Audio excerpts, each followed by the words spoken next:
نحمده ونصلي ونسلم على رسوله الكريم أما بعد أعوذ بالله من الشيطان الرجيم بسم الله الرحمن الرحيم ولا تقولوا لمن يقتل في سبيل الله أموات بل أحياء ولكن لا تشعرون صدق الله مولانا العظيم الصلاة والسلام عليك يا سيدي يا رسول الله الصلاة والسلام عليك يا سيدي يا حبيب الله الصلاة والسلام عليك يا سيدي يا رحمة للعالمين وعلى آلك وأصحابك وأمتك يا محبوب رب العالمين नाज़रीन इकराम अस्सलामु अलैकुम व रहमतुल्लाहि ताला व बरकातुहू। मुहर्रमुल हराम के सिलसिले में ये 10 रोज़ा लेक्चर सीरीज़ आपकी खिदमत में मस्जिद अल-कुबा 5 सेंटर शेवुड की जानिब से पेश की जा रही है और इसमें ताउन किया है जमात अहले सुन्नत नोटिंगम ने। We are discussing the whole history of Karbala, and before that we discussed different topics. But in this last few lectures we are discussing the history of Karbala and how things unfolded at the sand of Karbala.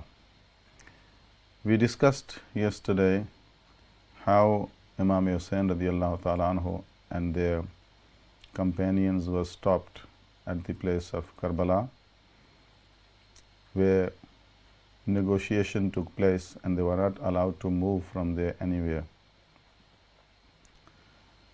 Sayyidina Imam Hussain radiallahu anhu basically in Yazid's mind posed a threat to his government, and at any cost he wanted Sayyidina Imam Hussain radiallahu anhu either to vote for him or Sayyidina Imam Hussain radiallahu anhu should be out of his way so that he can then rule peacefully, what he thought. But basically there was no peace at all with him taking over, and the time period which he ruled for almost 3 years and 7 months, that was full of turmoils, and since the day he took till the day he died, the Muslim Ummah and the Muslim state was in a great difficulty. Now, Sayyidina Imam Hussain radiallahu anhu and their companions, when they were stopped at the place called Karbala, Sayyidina Imam Hussain radiallahu anhu arrived there. He asked people what the name of this place is, and they said, "This is Karbala." He said, "Then put up here, so this is the place where we are going to stay, and this is our final destination. It looks like that." So they stopped there, and that was, as I mentioned previously, the Imam Hussain radiallahu anhu arrived in Karbala on 2nd Muharramul Haram, and after that they stayed there. This negotiation continued between Ubaidullah ibn Ziyad and not directly with Sayyidina Imam Hussain radiallahu anhu, but Ubaidullah ibn Ziyad, the governor of Kufa, was sending his messengers, and as I mentioned, first he sent Hur ibn Yazid al-Tamimi, who first stopped Sayyidina Imam Hussain radiallahu anhu to come forward, and then they stayed with them and they blocked all the passage and routes for Imam Hussain radiallahu anhu until Sayyidina Imam Hussain radiallahu anhu came to this place of Karbala where they were martyred. Negotiation was continuing, and Sayyidina Imam Hussain radiallahu anhu expected them that they will understand and they will not choose this path of bloodshed. And those people who were involved in negotiation, they also thought that negotiation and dialogue might work, and this diplomacy, you call it in other words, might work, and we can avoid this killing of the family of Rasulullah sallallahu alaihi wasallam. But the people, those who were appointed as the army leaders and the leaders of those troops, those who were facing Imam Hussain radiallahu anhu, basically one side they knew the status of the family of Rasulullah sallallahu alaihi wasallam, and they had some feeling, some respect. But in the end, their love for the dunya prevailed, and what they chose was dunya and not the family of Rasulullah sallallahu ta'ala alayhi wa alihi wa sallam. Among them was Hur ibn Yazid al-Tamimi, as I said, who stopped Sayyidina Imam Hussain radiallahu anhu, and he was part of this group who was discussing and having a dialogue with Imam Hussain radiallahu anhu. And thereafter, Amr ibn Sa'd comes. When Ibn Ziyad saw that this dialogue is not working, and it wouldn't work because they wanted the bayat, Imam Hussain radiallahu anhu's vote for Yazid, and Imam Hussain radiallahu anhu was not prepared at any cost to vote for Yazid. And as I mentioned to you before also, that Imam Hussain radiallahu anhu said that person like me does not vote for a person like Yazid. And that sentence is so impressive and so meaningful that if any one of them could understand, they would have refrained from assassinating Sayyidina Imam Hussain radiallahu anhu. But none of them could understand, because in this sentence there is a status for Sayyidina Imam Hussain radiallahu anhu. They say that person like me, who is the grandson of Rasulullah sallallahu alaihi wasallam and who is the root of this deen, cannot support a corrupt person, a person who has no regard and respect for deen and who does not practice deen, who is in fact the enemy of the deen of Islam. Hussain cannot support Yazid. So this negotiation continued and is for a few days. When Ibn Ziyad, the governor of Kufa, realized that Imam Hussain radiallahu anhu is not accepting any condition and he is not supporting Yazid, then he started applying pressure. And these people, those who are cruel, they make decision in haste and they think that win as soon as possible, because they are blind in the love of the dunya. Insaf, adl, justice, these terms they are not familiar of. So, as I mentioned before, on 7th they stopped the water supply to Sayyidina Imam Hussain radiallahu anhu and their families. And then this dialogue and this message passing did not work really. And after Hur ibn Yazid Tamimi, Ubaidullah ibn Ziyad sent Amr ibn Sa'd ibn Waqqas to fight Imam Hussain radiallahu anhu. And Hur ibn Yazid came with 1,000 people. Amr ibn Sa'd comes with another 4,000, and bringing more and more troops was the message to Sayyidina Imam Hussain radiallahu anhu that we are more to fight and less to reconcile and less to negotiate, but we are more to fight, stopping them the supply of the water, putting pressure on them, not accepting any of their condition, was all the indications and the messages that Imam Hussain radiallahu anhu must get ready to fight. And who he must fight and how must he fight when he had no army, no weaponry, no food stuff, no water supply, and he has ladies and children with him. He came on the invitation of the people of Kufa to lead them, and there he had to face the fight. Fight who? Those who recited the kalama of Rasulullah sallallahu alaihi wasallam, and those who prayed, and those who thought they are still Muslim.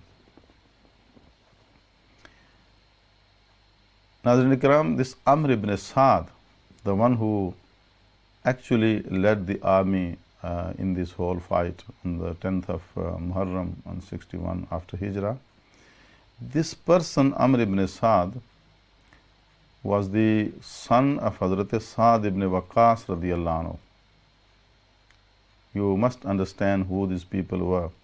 and how their greed brought them to this point, and it was their really bad luck that they were the children of the noble people, but they fell for the dunya and positions, and they completely forgot that this dunya is so temporary, that it is very, very temporary. It has no age. Like somebody dies today, for him the dunya is finished. So, but they didn't understand. Amr ibn Sa'd was the son of Hazrat Sa'd ibn Abi Waqqas radiyallahu anhu, and Sa'd ibn Abi Waqqas was a Sahabi. And Hazrat Sa'd ibn Abi Waqqas is the person in whose leadership Iran was conquered. Muslims took over Iran. They got victory over Iran, and it was Hazrat Sa'd ibn Abi Waqqas, the great Sahabi. Not only that, Hazrat Sa'd ibn Abi Waqqas radiyallahu anhu was one of those Ashra Mubashara, those 10 Sahaba who were given the glad tidings of Jannah. This Amr was the son of Sa'd ibn Abi Waqqas radiyallahu anhu. This is so shocking that these people then turned away and they showed their back and betrayed the family of Rasulullah sallallahu alaihi wasallam, and they joined the corrupt regime. Amr ibn Sa'd, he comes and he brings more army, and he was told by his family that you should not step forward. Ibn Ziyad told him, either you fight or you will lose the governorship of Ra, which was an area towards Iran. So he said that you will lose that governorship. He says, give me time to think. His family told him that do not do that. And he says, his whole family said to him that even if you are given the leadership and the position of this whole world, do not accept for disturbing the family of Rasulullah sallallahu alaihi wasallam. On one side he said to them, yes, I will listen to you. But when he made the final decision, so then he chose to be the governor of Ra. At what cost? To assassinate the grandson of Rasulullah sallallahu alaihi wasallam. That's what, when person has the love for the dunya, he becomes blind and he'll do anything. Therefore, when we look at the corrupt people today, we think, oh, but why don't you understand? They will not, because the love for the dunya has made them blind. Their sense of thinking has diminished, finished. So therefore, they cannot make difference between right and wrong, between justice and cruelty. Imam Hussain radiyallahu anhu, when he spoke to Amr ibn Sa'd, I just remind you those 3 conditions which Imam Hussain radiyallahu anhu put forward to Amr ibn Sa'd, and he said to him that I can go back where I come from. That is Hijaz Muqaddas, either Makkah or Medina. Or allow me to go straight to Yazid in Damashq, and I can speak to him myself. And whatever result we come up, that's up to us, but I want to speak to Yazid directly. If not, then allow me to go and join the Muslim army on the borders where they are fighting. And then all these 3 conditions he put forward to them, and none of them was accepted. Now one must understand that Imam Hussain radiyallahu anhu was not there to fight. He did not come to fight. There are no indications or no proofs at all that at any stage from the beginning till the end, Imam Hussain radiyallahu anhu had this preparation to fight and not to have peace and reconciliation. But as I said, that basically Yazid, the corrupt ruler, he knew that he does not deserve to be, in fact, to lead one household, less alone the Muslim government. So he was not satisfied. So he felt Imam Hussain radiyallahu anhu number 1 threat So he said, Imam Hussain radiallahu anhu, whenever he is going to raise his voice that I am the Khalifa of the Muslims, the world will gather around him and not around me. So as long as he had the power, in whole chain, he selected the corrupt people to rule the areas like Kufa, and those people had no sense, no akal to choose the right thing, and they then came to this conclusion, which what Muslim Ummah can never forget. Now, these conditions were sent to Ibn Ziyad also, that these are the conditions from Imam Hussain radiallahu anhu, and they thought he might accept and he might look into them. History says that at some stage Ibn Ziyad, Ubaidullah ibn Ziyad, the governor of Kufa, looked into these three conditions, and they made sense to him. But Shimr Ziljoshan, who was his advisor, who was all the time with him, shadowing him, he then said to him that you do not lose this chance. Increase your pressure on Imam Hussain radiallahu anhu so that he accepts the bayat or he gets ready to get killed. Now, these bad advisors also make you sink and make you drown, and they divert you from taking the right decision. So therefore, it's very important in any field of life to have the right advisors around us. Shimr Ziljoshan, then he said to Ibn Ziyad that give no more chances. This Shimr Ziljoshan, who was one of those cursed people who were directly involved, Shimr Ziljoshan, Kholi, and there were others as well. Another name comes, his name was Sanan. Kholi, Sanan, Shimr Ziljoshan, they were the people who in the end assassinated Sayyidina Imam Hussain radiallahu anhu while they were in sajda.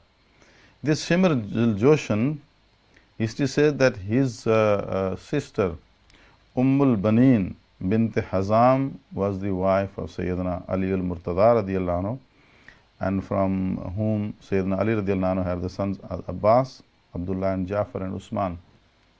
4 sons, Abdullah, Abbas, Jafar and Usman. So they were the nephews of Shimr Ziljoshan, and at the plan of Karbala, he called them and he said to them, my nephews, there is a refuge and protection for you. I offer you protection because you are my nephews. So they then said to him that Allah's lanat upon you, that you want to kill Sayyidina Imam Hussain radiallahu anhu and you want to protect us.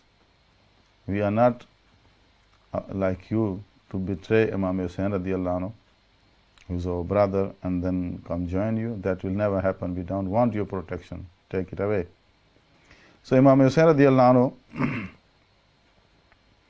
anhu asked these people, Amr ibn Sa'd and all other, that if you do not want to accept any condition, Ibn Ziyad and Yazid after my life, then give me this last night, which is the night of 10th of Muharram, night before 10th of Muharram, it means in the night between 9th and 10th of Muharram, which is according to our calendar this year is this evening coming.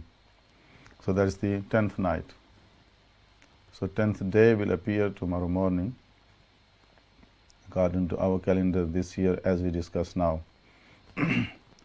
So the night between 9th of Muharram and 10th of Muharram, Sayyidina Imam Hussain radiallahu anhu asked these people that allow me to make my ibadat and give my wasiyah to my family. And this night, obviously there will be no fight during the night, but spare us. So if nothing works, then if this diplomacy doesn't work, then leave us alone this night and we'll see tomorrow morning. One report said that on 9th after Asr, they intended to start the battle, but they were stopped. They were asked to refrain and do make any disturbance then, and Sayyidina Imam Hussain radiallahu anhu asked them to spare them for that night. Sayyidina Imam Hussain radiallahu anhu, that was the night when Sayyidina Imam Hussain radiallahu anhu addressed the people, those who came with him, and he said to them that you all know that Yazid, Ubaidullah ibn Ziyad, and all the Yazidis are after my life.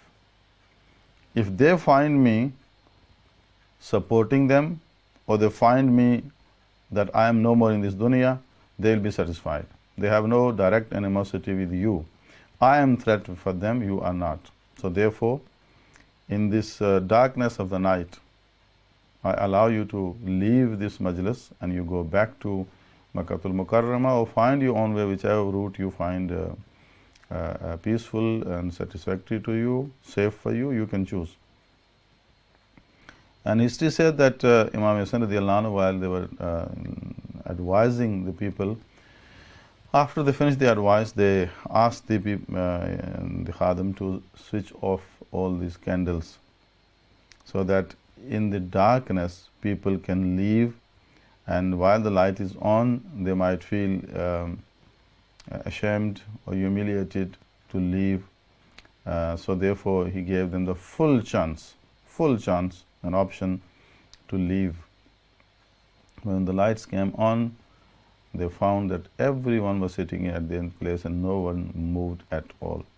And they said, Sayyidina Imam Hussain radiallahu anhu, to give life for you is an honor for us. We don't want to be humiliated on the Day of Judgment, that we left grandson of Rasulullah sallallahu alaihi wasallam alone. We saved our life and we came back. How we are going to live the rest of our life if we leave you alone tonight? Helpless if we, in that was, if we leave you and we don't help you. Someone has said very wise word. He said that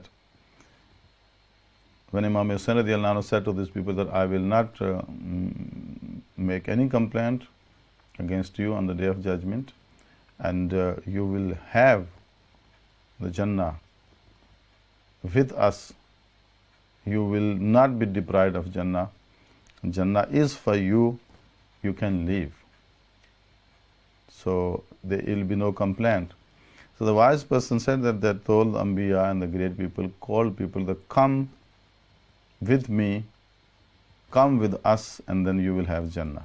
And obviously that makes sense, that you come with the Allah's Anbiya and you get Jannah. You go away from them, you don't get. Yeah, Imam Hussain radiallahu anhu, so you can go away, yet you will qualify Jannah. Nobody ever said that. And that he was saying, trusting his grandfather Rasulullah sallallahu alaihi wasallam, that the people who he is allowing to leave, and he is willfully telling them they can leave, not that they want, people want to leave. So he said to them that you will still get Jannah, but you can leave. So the Anbiya called people towards them to get Jannah. Imam Hussain radiallahu anhu tells them, you can leave, you still get. This is the greatness of Imam Hussain radiallahu anhu. None of them left.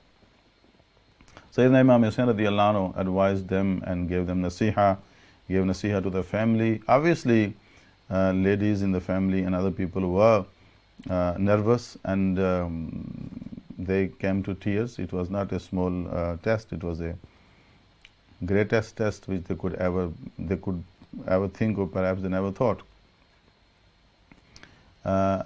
Everybody expressed their love, and they showed their dedication to Sayyidina Imam Hussain radiallahu anhu. Even the sisters, the Sayyida Zainab, Hazrat Kulsum, Hazrat Imam Hussain's wife, Hazrat Imam Hussain's own sons, his nephews. He said to all of them, even his nephews, and even to the sons of Hazrat Muslim ibn Aqil, that Muslim ibn Aqil radiallahu anhu gave his life for me, so that is enough contribution, you can leave.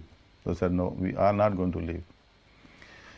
And all of them, they stood firm with Sayyidina Imam Hussain radiallahu anhu, and they said that as long as our swords are safe and they are not blunt, whether we are thirsty or we don't have anything to eat or whatever the position is, but we will give our life for Sayyidina Imam Hussain radiallahu anhu. By then, history says that Ubaidullah ibn Ziyad kept sending more and more troops, and on the 10th of Muharram 61 Hijrah, when these people came in front of each other, one side was an army of 22,000 people, from 1,000 to 4,000, then to 18,000. History, the reports of history is up to 22,000 as well. Even if they were not 22,000, say for example, they were, but if they weren't, if they were 4,000, 1,000, as compared to 72 only, 1,000, 4,000. That is confirmed. So Amr ibn Sa'd came with 4,000, and the number was increased, and it went to 22. But so many people in front of confronting the people, those who were only 72 altogether, 73, one of them were unwell, 72 with no support, no preparation, and then the grandson of Rasulullah sallallahu ta'ala alayhi wa alihi wa sallam.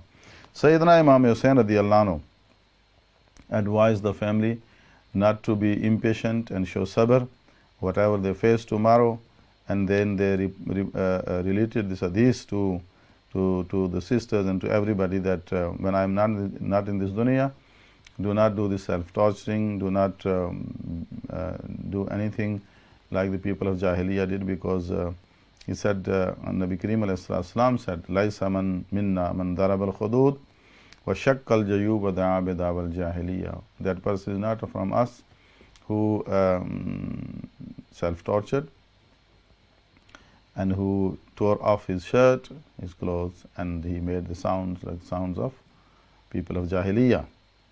And then other ahadiths he mentioned to them. All ahadiths are mentioned in the books of history.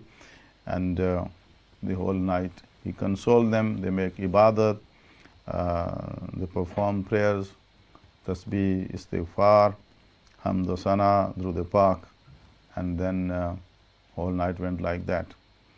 In that night, Hazrat Imam Hussain radiyallahu anhu, it was from Allah that he got a short nap, and he dreamt of Rasulullah sallallahu alaihi wasallam, and Nabi Kareem alayhi salam said to him that we are waiting for you, and you will be getting your place in paradise, but that is through the gate of Shahadat. So stand firm. And Nabi Kareem alayhi salam made the same dua which Aqā alayhi salam used to make when Sayyidina Imam Hussain radiyallahu anhu was in the lap Mubarak of Rasulullah sallallahu alaihi wasallam. Allahumma ati Hussainan sabran wa ajra. Allah grant Hussain sabr and reward. So Imam Hussain radiyallahu anhu, in that night he addressed the family, encouraged them, consoled them, advised them of showing sabr at all times. Yes, the family of Sayyidina Imam Hussain, people around him, they did come to tears thinking of the situation and what they are going to face tomorrow, but they did not make any sound, they did not make any complaint, they did not cry, or they like people of Jahiliyyah, or the people the way people do today. It was very, very difficult. No, we can't imagine even how they knew what's going to happen tomorrow, but they showed sabr. Coming to tear is not bad, it's allowed in Sharia. Nabi Kareem alayhi salam came to tear when Sayyidina Ibrahim passed away. Rasulullah's son, Sayyidina Ibrahim, Hazur alayhi salam's son, when they passed away, Aqā alayhi salam was in tears, and Shahbaz ya Rasulullah, Nabi Kareem alayhi salam feels sorrow. Aqā alayhi salam says, yes, the eyes are expressing that, but heart is in control. Heart is not complaining to Allah subhanahu wa ta'ala. So it means that to come to tear is not against Sharia, but to say words and complaint and to make nuha and matam, that got nothing to do with Sharia. That's act of Jahiliyyah. So Sayyidina Imam Hussain radiyallahu anhu, then on the next day, he addressed Kufis, and he said to them that you know my status. And Sayyidina Imam Hussain radiyallahu anhu proved to them, and he established this fact for them, so that they have no excuse left. Sayyidina Imam Hussain radiyallahu anhu, in this process, he addressed the people of Kufa and the army of Yazid many, many times. It's not a one lecture.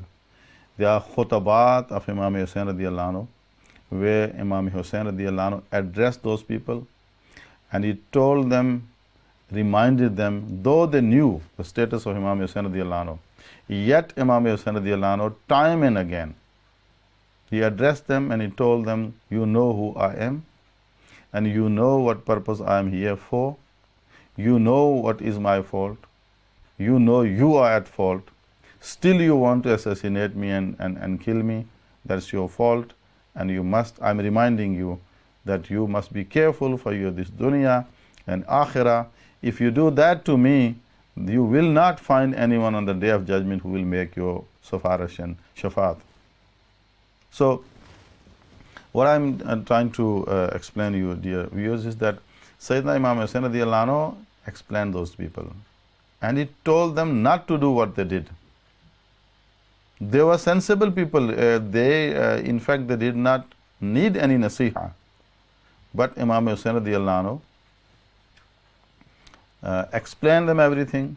उनको लाजवाब करने के लिए उनके लिए सैयदना इमाम हुसैन रज़ियल्लाहु अन्हु ने कोई उज़र, कोई एक्सक्यूज़ नहीं छोड़ी जो आपने उनको ना बताई हो। उनको आपने फरमाया कि तुम जानते हो कि मैं अल्लाह के नबी का वाहिद नवासा हूँ। इस दुनिया में मशरक़ और मग़रिब के दरमियान मेरे सिवा अल्लाह के नबी को कोई नवासा इस वक्त नहीं है। तुम जानते हो कि मैं सच्चा हूँ, तुम जानते हो कि मैं बेकसूर हूँ, तुम जानते हो कि मैं अमन चाहता हूँ, तुम जानते हो कि मैं जंग की तैयारी के लिए जंग की नीयत से नहीं आया हूँ। I did not come to fight you, I have no intention, I have no preparation. And उनको ये भी बताया कि these are your letters, you invited me, therefore I am here. You invited me and I have come to respond to your invitation. You betrayed me and now you want to kill me. You are making a very, very big mistake. So इमाम हुसैन रज़ियल्लाहु अन्हु ने सब लोगों को याद दिलाया, उनको बताया और सारा कुछ उनको वजाहत की, ताकि कल उनके लिए कोई जवाब बाकी न रहे। इसके बावजूद दुनिया के लालच में अंधे लोगों ने इमाम हुसैन रज़ियल्लाहु अन्हु और आपके साथियों को करबला की सरजमीन पे शहीद किया। और ये जंग जो जब दूसरे दिन शुरू हुई, सुबह के वक्त ये जंग शुरू हुई और ये जुमे का दिन था, जुमे का दिन था। और सैयदना इमाम हुसैन रज़ियल्लाहु अन्हु ने खुद इरादा फरमाया, तैयारी फरमाई और ख़ुद पहले जंग लड़ने का आपने इरादा फरमाया, लेकिन आपके साथियों ने आपको मना फरमा दिया और आपके साथी वन बाय वन सामने आते रहे यजीदियों के, और यजीदियों के साथ इस कमज़ोरी की हालत में, प्यास की हालत में उनसे जंग की और सैकड़ों यजीदियों को तहते किया। चूँकि लश्कर उनका बड़ा था और उनमें जब डजन्स ऑफ लोग मरते थे तो इतना वाज़ेह फ़र्क नज़र नहीं आता था, चूँकि तादाद उनकी ज़्यादा थी। लेकिन सैयदना इमाम हुसैन रज़ियल्लाहु अन्हु को, चूँकि इसके सारे आपके ग्रुप में 73 लोग थे, सैयदना इमाम ज़ैनुल आबिदीन आपके जो दरमियानी बेटे थे वो बचे, बाकी सारे शहीद हो गए। तो कोई भी जब शहीद होता तो आपके जो नंबर, आपके तादाद थी आपके साथ लोगों की, वो कम होती नज़र आती। लेकिन ऐसी बेजिगरी से लड़े और इतनी बहादुरी से लड़े, they fought with such A courage, because उनको पता था कि हम हक़ पर हैं और ये ज़िंदगी रहे तब भी हम कामयाब हैं, और ये ज़िंदगी अल्लाह के दीन पर कुर्बान हो जाए तब भी हम कामयाब हैं। तो इमाम हुसैन रज़ियल्लाहु अन्हु और आपके साथियों ने ऐसी बहादुरी से, with such a courage and determination they fought, they killed many Yazidis. And Yazidis were killed in the hundreds. In the hundreds they were killed. But as I said that the number was large, so therefore if you look at the people at that day, you see, that there's still many people around, but there were many of them killed by the lions from the group of Imam Hussain radiallahu anhu. Lions in the sense of bravery. So they were brave people, every one of them, and they were fighting for a cause, and which made them determined and which made them brave. They were not fighting for anything for this dunya, not the power, not the wealth, nothing. They were sacrificing their lives to save the deen of Rasulullah sallallahu alaihi wasallam, which Yazid had destroyed, the values of the deen.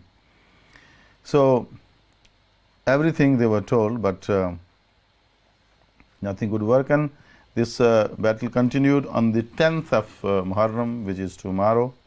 And Amr ibn Saad, as I said, the son of Saad ibn Abi Waqqas, the one who was leading this army, he was the person who started the battle by throwing the first arrow.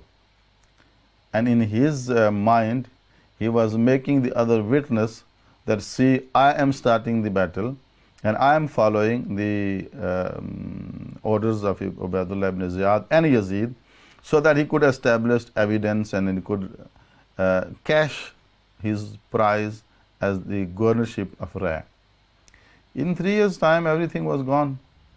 So no governor left, and for them, what was left there from that second onward, what they received was only the regret and the fear and insecurity, because after that things were changed and they realized what they did.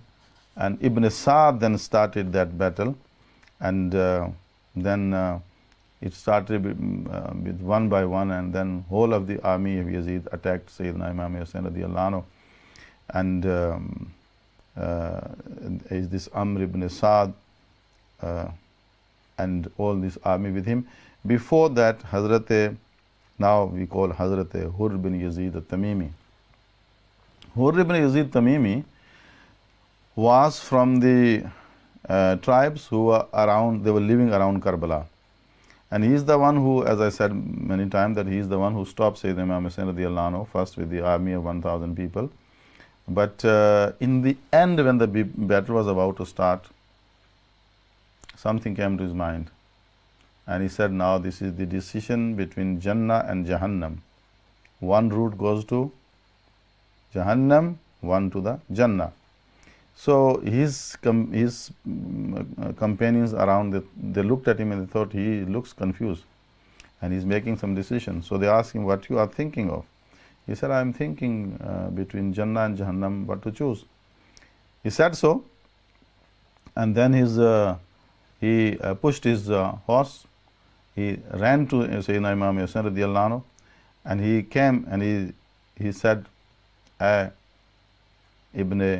Rasul sallallahu, or the son of Rasulullah sallallahu, I am the same person who stopped you and forced you to stay here. I did not think that these people will come to this point that they will assassinate you. And he said, Wallah, if I knew that these people will assassinate you, then I wouldn't stop you. And if I knew that they will fight you, I wouldn't then follow you and divert you, but it appeared against my expectation. He said that the mistake I made, I realize, and I am making tawbah. Is there any chance for me that my tawbah is accepted? You accept me and I fight in your group. Sayyidina Imam Hussain radiallahu anhu said to him, yes, your tawbah will be accepted, and you are named as Hurr, and Hurr means the free person. And I hope that Allah Ta'ala will forgive your mistakes and Allah will make you maaf. So then Hurr was the one who came over from the army of Yazid, joined Imam Hussain radiallahu anhu. Hurr ibn Yazid Tamimi's Mezar, as I mentioned to you that Allah has blessed me to visit twice those places, the whole route of that Karbala and Kufa and Najfi Ashraf and all that.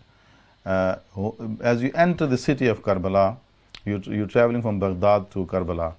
So before you enter, few miles before, is the Mizar of Hurr ibn Yazid Tamimi. His tribe, Banu Tamim, were there. It is known, the name of the tribe is Banu Tamim. So they were there. And they said that after this battle was over, so his tribe went and they collected his body, and they brought his body back to the village, and he is buried there. So beautiful Mizar is built and big masjid there. So before we entered the city of Karbala, we made Asr prayer there, and we made Fatiha at the Mizar of Hurr ibn Yazid Tamimi. So his family, his people of his tribe, they brought his body back, and he is now buried in the village where he lived. So Hurr ibn Yazid Tamimi, joined Imam Hussain radiallahu anhu, he fought and he was martyred.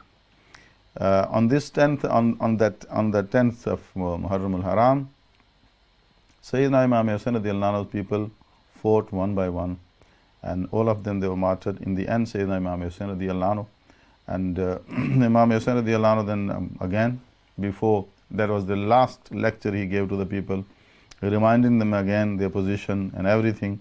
So, but it was almost the end. Sayyidina Imam Hussain radiallahu anhu, when they fought, and whichever direction they used to direct the Yazidis to run away from them.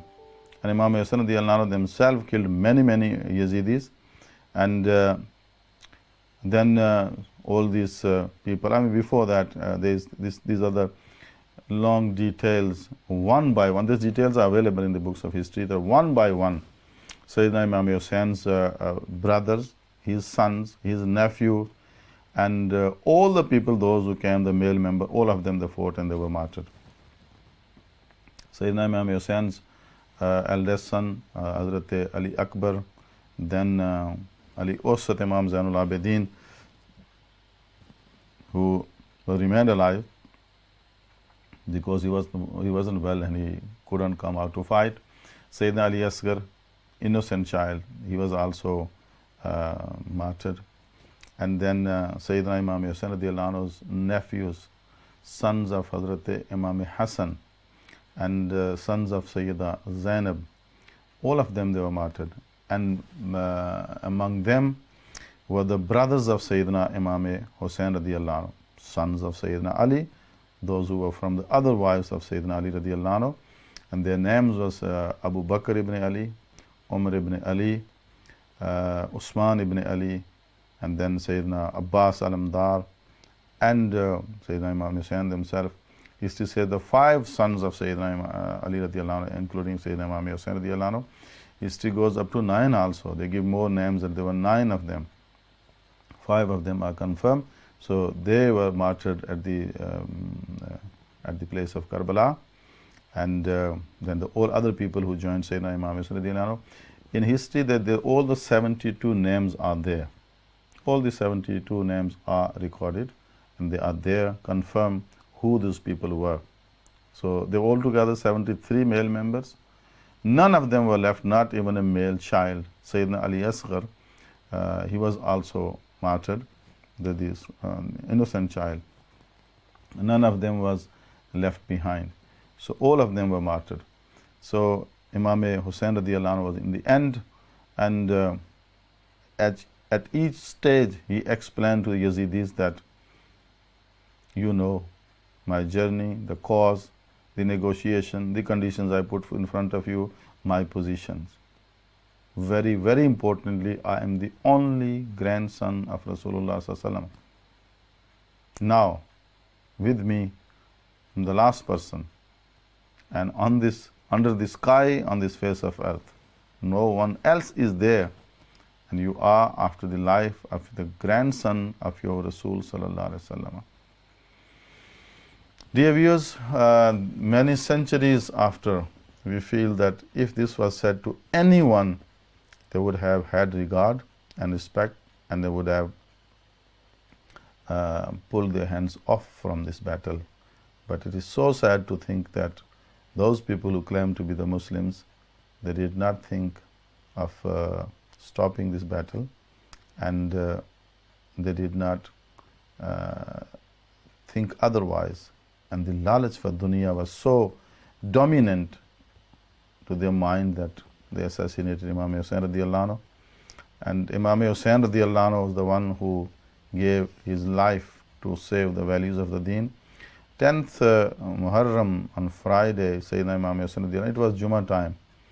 And as I said to you, that the battle used to be over a day, started in the late morning, continued during the day, and by Jummah time, when Sayyidina Imam Hussain radiallahu anhu came off from their horse, and those people around him, among them was Sanan, Kholi, Shimr Zul-Joshan, and now Imam Hussain radiallahu anhu, after fighting and receiving so many injuries, they had no more energy to fight any further. When they came off their horse, they said to them, this is our time, and it's Jummah time, you spare me, stay away, so I can make 2 rakat namaz for Zuhur. Musafir, they were a traveler, it was Jummah time. Sayyidina Imam Hussain radiallahu anhu made namaz, 2 rakat namaz, farz for Zuhur. While they were in sajda, these coward people assassinated Sayyidina Imam Hussain radiallahu anhu. And as you all know that these people separated their head Mubarak from all the bodies, and they took all the heads to Ziyad, and from Ziyad to Damishq and all that. That was the cruelty, and this cruelty is so bad, so serious, that going into details you need a lot of courage to give all the details and detailed account of what they did to these people. Imam Hussain radiallahu anhu, in the end they were martyred. Inna lillahi wa inna ilayhi raji'un. Their bodies were mutilated. They left the horses upon their bodies, and they then that is respect to the bodies, and then they burned their tents also, disrespected the ladies, and Sayyidina Imam Zainul Abidin, who was the last person, so some of them attempted to assassinate him too, but then they were stopped. That is the person who was not well, so why you are fighting him? So Sayyidina Imam Zainul Abidin was the only person left in whose leadership then these ladies were taken to Damishq, and from first to Kufa, and Kufa to Damishq and all that. But this very, very sad incident happened on the 10th of Muharram al-Haram, which is sad, and this will remain sad till the day of judgment. This is the most tragic event happened in the history of humanity, where the people, those who claim to be the follower of Rasulullah sallallahu alaihi wasallam, they martyred the grandson of Rasulullah sallallahu alaihi wasallam. The people of the family of Rasulullah sallallahu alaihi wasallam, they were victorious and successful by giving their lives. And these people from Yazid, those who were killed, they were killed straight to Jahannam, and those who were left behind, they also did not win with anything in their life, and they then could not get what they expected, lived the life of humiliation, died the death of humiliation. And certainly, as Imam Hussain radiallahu anhu said, there will be no one to make safarish and shafaat, intercession for them on the day of judgment. Sayyidina Imam Hussain radiallahu anhu, on 10th of Muharram 61 after Hijrah, when they was martyred, their age Mubarak was 56 years, 5 months and 5 days. So the shahadat of Imam Hussain radiallahu anhu kept this deen alive, which we received and which we are benefiting from today. And it is then qarz upon us to remember the family of Rasulullah sallallahu alaihi wasallam and Shuhada Karbala. This is very limited what we mentioned. This is our just respect and homage which we are offering to the family of Rasulullah sallallahu alaihi wasallam. There is much more to do, and then to practice deen of Islam, to keep up 5-time prayers. Imam Hussain radiallahu anhu gave their life in the state of prayer, and that was their message for the dunya, to stick with the values of Islam and do not compromise and do not support corrupt people ever in life. We pray to Allah subhanahu wa ta'ala that He gives us tawfiq to follow the teachings of Imam Hussain radiallahu anhu, and we pray that Allah ta'ala elevates the darajat further and further high. With every second passing, Allah ta'ala elevates the darajat. Allah ta'ala grants us the love of family of Rasulullah sallallahu ta'ala alayhi wa alihi wa baraka wa sallama. Allah ta'ala saves us from supporting for a split second any corrupt person, any field of life. Allah ta'ala keeps us on the sirat mustaqim. Zahra ke lal malik jannat pe lakhon salam, sultan din shahid sadakat pe lakhon salam, lakhon darood raqabe doshe rasool par, khairun nisa ke lal ki azmat pe lakhon salam. Allahumma salli wa sallim ala sayyidina wa maulana Muhammadin an-nabiyil ummi wa ala alihi wa sahbihi wa barik wa sallim. Allahumma rabbana zalamna anfusana wa illam taghfir lana wa tarhamna lanakunanna minal khasirin. Allahumma atina hubbaka wa hubba habibika wa hubba man yuhibbuka wa hubba amalin yuqarribuna ilayk.